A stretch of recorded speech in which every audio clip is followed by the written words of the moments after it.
珍妮弗是一位慈爱的母亲，原本她过着与世无争的主妇生活，但后来由于发现了一件看似无害的事情，最终导致她和她的女儿付出了生命代价。那么珍妮弗究竟发现了什么事情？谁又会对这对母女痛下杀手？接下来让我们走进这起案件。大家好，我是大熊，今天分享的案例发生在美国科罗拉多州大张可申。该市位于科罗拉多州西部，靠近犹他州的边界，人口大约4万6千人，是科州第15大城市梅萨县的县治。主人公珍妮弗于1967年出生在俄克拉荷马州，她的成长经历十分坎坷，年幼时经历了父母离婚，10几岁时又遭到一位年长男性的身体摧残。这一系列不幸的遭遇给珍妮弗造成了严重心理伤害，同时也对她未来的人生产生了深远影响。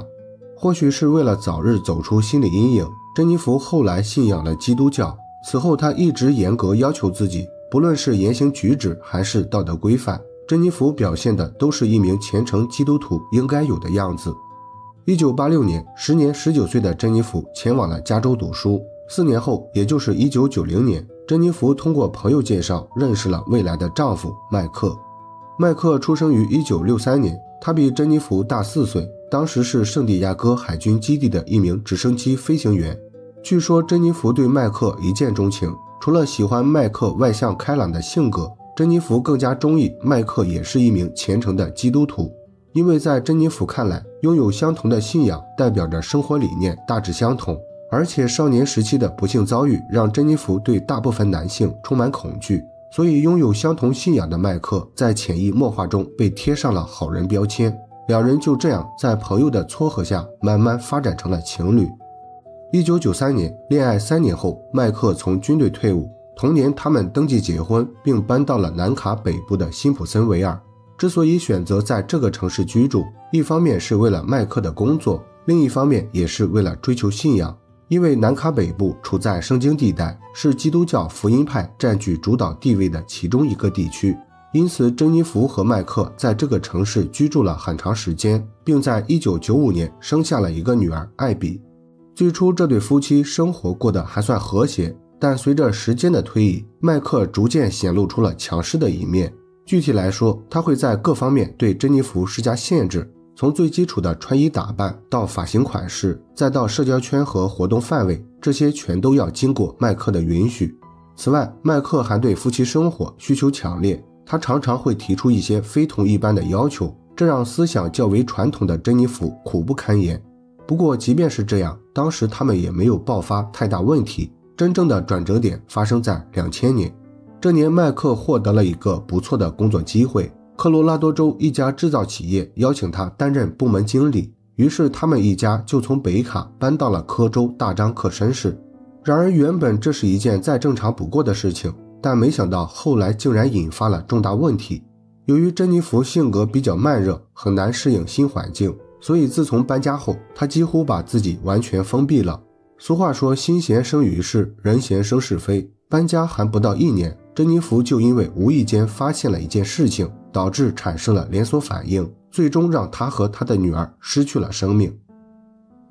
2001年11月11日下午4点左右，当地警局接到了麦克的求助电话，表示他们家似乎遭到不法分子闯入，他的妻子珍妮弗和女儿艾比全都不见了。911, where's your emergency? Oh my God, it's in my house. Okay, what's going on? I just got home from work and there's blood all over the bed and there's stuff all over the floor. My family's gone, my daughter and my wife are here. 接到报警后，警方很快抵达现场。正如麦克所描述的那样，他们家四处散落着各种物品，主卧的床上还有大量血迹。结合珍妮弗和艾比失踪，警方最初怀疑这可能是一起由抢劫引发的绑架。然而在经过进一步勘查后，警方很快又发现了一些不合理的地方。首先，主卧的床上存在大量血迹，从血量和位置来看，珍妮弗应该在床上休息时遭遇了歹徒袭击。但奇怪的是，靠近床头的墙面没有飞溅血迹，而且家中的地毯也非常干净，既没有拖拽的迹象，也没有沾染血迹。如果珍妮弗先在卧室遭遇袭击，后又被强行带离了住所，现场显然不会是这种情况。其次，警方又在珍妮弗的汽车里发现了少量血迹，由于血迹主要分布在汽车后座和前排主驾驶位置，警方认为歹徒可能使用这辆车将珍妮弗母女转移到了其他地方。然而这又引发了另一个问题，汽车为什么仍然停在原地？这一点也非常值得怀疑。基于这些原因，警方首先对报警人麦克进行了询问。What do you think happened? I mean, what you got in? I've been running scenarios over my head. I have no idea what could have happened. Is there any possibility that your wife had met someone else? Everything inside me says no, but if you ask is there a remote possibility, I can't positively say no. 根据麦克的说法，这天早上6点左右，他像往常一样告别妻女，开始了一天的工作。期间，麦克给家里打了3次电话，分别在早上7点、中午11点以及下午2点，但无一例外，珍妮弗始终没有接听。由于感觉事情有些反常，于是下午4点，麦克提前结束工作，回到了家中。结果他就发现家里一片狼藉，妻子珍妮弗和女儿艾比全都不见了。至于这对母女可能在家经历了什么事情，或者是有可能会伤害他们，麦克表示并不清楚，因为他们刚刚搬家不久，没有得罪过任何人。虽然警方没能从麦克那里获得有价值的线索，也没有解开发现的各种疑点，但当务之急，他们必须要立即行动，寻找失踪的珍妮弗和艾比。接下来，警方组织了一批志愿者，以麦克的家为中心，在附近展开了地毯式搜寻。而作为丈夫和父亲的麦克也想尽了各种办法，除了积极配合警方，麦克还带领珍妮弗的父母通过媒体发出了求助。 Anyone who knows anything about my wife and my daughter, I pray that you'll come forward. That's all I want. Just allow them to come home. 这场声势浩大的搜寻工作持续了3天时间，警方和上百位志愿者搜遍了方圆数公里的地方，但仍然没有发现珍妮弗和艾比的踪迹。在这种情况下，警方决定先解决之前发现的问题，再进行接下来的工作。首先，他们检测了案发现场采集的血迹和指纹，结果表明床单和汽车上的血迹均来自失踪的珍妮弗，而指纹也都来自家庭成员。这表明歹徒做了充分的准备，没有留下生物证据，并且事后使用珍妮弗的汽车将这对母女转移到了其他地方。至于汽车为何仍在原地，家中其他地方又为何没有沾染血迹，警方通过走访附近的住户找到了可能的答案。根据住在隔壁的邻居所说，11月13日，也就是麦克报告失踪的那天，珍妮弗的汽车没有离开过住所，他们家也没有传出异常声音。这表明珍妮弗和艾比失踪可能发生在报警的前一天或者更早，而作为报警人的麦克自然也就成为了头号嫌犯，因为麦克自称珍妮弗和艾比失踪发生在报警这天，而且他也有机会完成犯罪后再将汽车停回原地。为了了解麦克的犯罪动机，警方重回现场检查了夫妻2人的个人物品，这次他们终于有了重大收获。警方在一本宗教书籍的空白处找到了珍妮弗失踪前写下的一段文字，其中除了表达对牧师斯坦利的崇拜，珍妮弗还特意提到周五曾与麦克发生过冲突。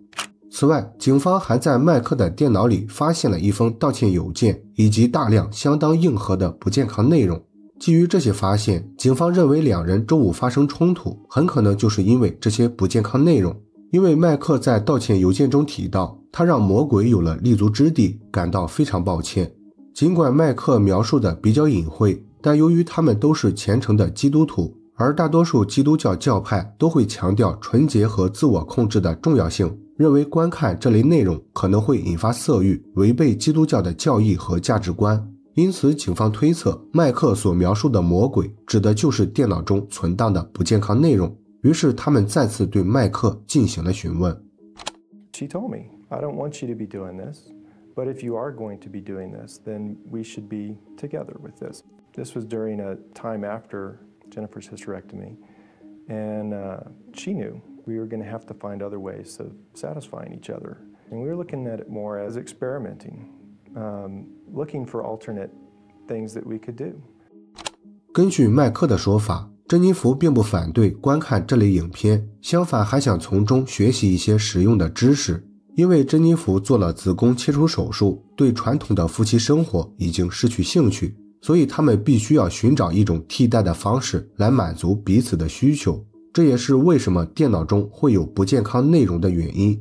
警方对麦克的说法十分怀疑，因为他电脑中的影片类型已经超出了常人所能接受的范围，而且数量极其庞大，显然不可能是出于学习的目的而下载，更像是为了满足个人的特殊癖好。不过怀疑归怀疑，实际上警方也无法确定麦克会为了这点小事对自己的妻女下手。于是为了寻找更多线索，警方事后又联系了珍妮弗远在家乡的朋友，结果他们发现了更多夫妻二人不和谐的事情。根据朋友的说法，麦克是个十分强势的人，他在家庭中占据主导地位，掌控着生活的方方面面。而珍妮弗性格较为温和，是个相当传统的女性，所以每当他们发生矛盾，珍妮弗通常都会妥协，这导致两人婚后长期保持着不平等的关系。最开始这种不平等的关系并没有影响两人的感情，因为珍妮弗当时生活在熟悉的环境中，而且也有朋友陪伴。但自从搬家后不久，珍妮弗的想法就发生了明显变化，她开始不愿意服从麦克，并且前不久还打算带着女儿外出生活一段时间。尽管朋友不清楚两人搬家后发生了什么事情，但认为珍妮弗这样做可能是准备离开麦克的前兆，所以结合麦克强势的性格，朋友认为他可能与这起失踪案有关。朋友的说法让警方明确了调查方向，同时也让他们意识到珍妮弗和艾比可能已经遇害了。在这种情况下，继续漫无目的的搜寻已经没有太大意义，因此警方采取了相对稳妥的方式，对麦克进行了秘密跟踪。然而警方原本期望通过这种方式寻找相关线索，但没想到意外发现了麦克不为人知的另一面。原来年收入6位数的他竟是个偷盗成瘾的小偷，他不仅领着公司发放的薪水，还经常偷盗公司的财物，这一行为全都被跟踪的便衣警察记录在案。当掌握了充分的偷盗证据后，警方再次审问了麦克。这次问话，麦克的态度明显比之前诚恳，他不仅主动承认自己对色情和偷盗上瘾，还讲述了他们家许多家庭往事。见到麦克有所松动，警方借机追问了关于珍妮弗和艾比的事情。起初麦克表现得有些抗拒，但耐不住警方长时间的反复询问，最后麦克终于忍不住，情绪崩溃了。他一脸真诚地告诉警方，在讲述案情真相之前，必须要先回家休息一下。警方听信了麦克的说法，但也因此差点中了他的圈套。审问结束的第二天，警方如约前往了麦克的住所。原计划他们准备将麦克接到警局，顺便再寻回被盗的物品，但没想到麦克竟然在家进行了自我了结。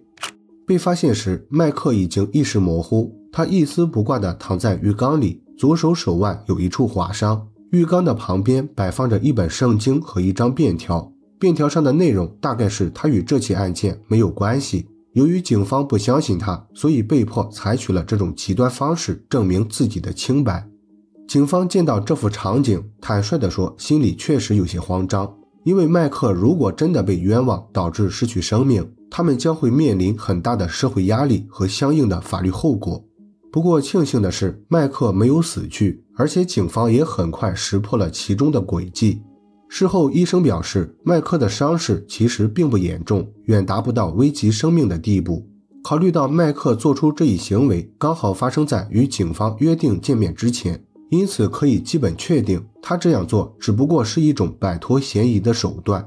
除此之外，警方还在归还被盗赃物时，从麦克的同事那里获得了一个关键线索。根据一位同事回忆，麦克在报警的那天早上，通过公司的垃圾站丢弃了许多垃圾，那些被丢弃的垃圾看上去又大又重，明显与平时产生的垃圾有所不同。同事的说法引起了警方的注意，他们认为麦克丢弃的很可能是珍妮弗和艾比的尸体。然而此时距离案发已经过去了半年时间，麦克丢弃的垃圾早就被清理干净，这给后续的调查制造了很大麻烦。不过即便如此，警方也没有轻易放弃，他们通过垃圾清理日志确定了麦克丢弃的垃圾被运到了某个垃圾掩埋场。接下来的一段时间，警方在100多英亩的垃圾场展开了搜寻工作。历经10几天的艰苦奋斗，终于功夫不负有心人，警方找到了珍妮弗残缺不全的尸体。事后的尸检表明，珍妮弗死于他杀，死因为头部中枪。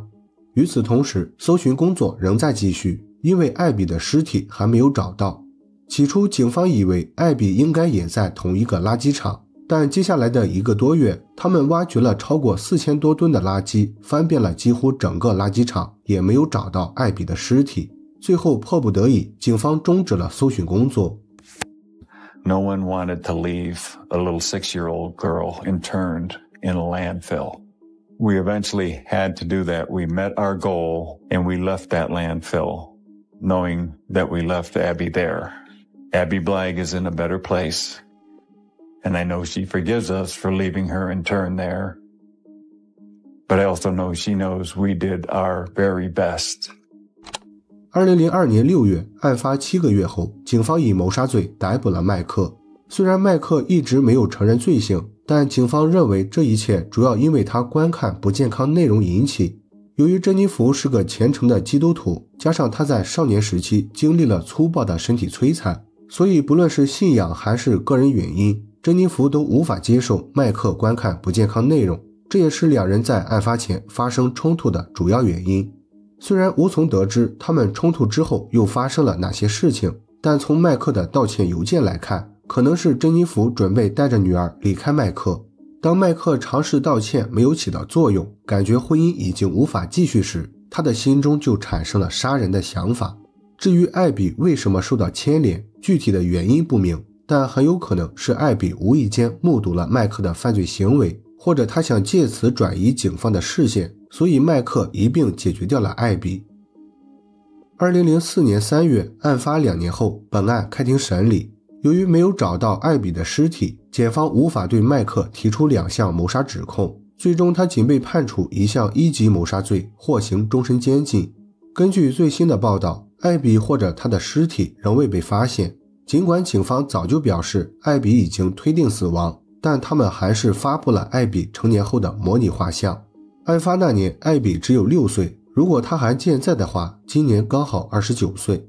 好了，本期案件分享到这里也就结束了。如果你喜欢我的节目，请帮我点赞加关注，非常感谢大家的支持。我是大熊，下期见。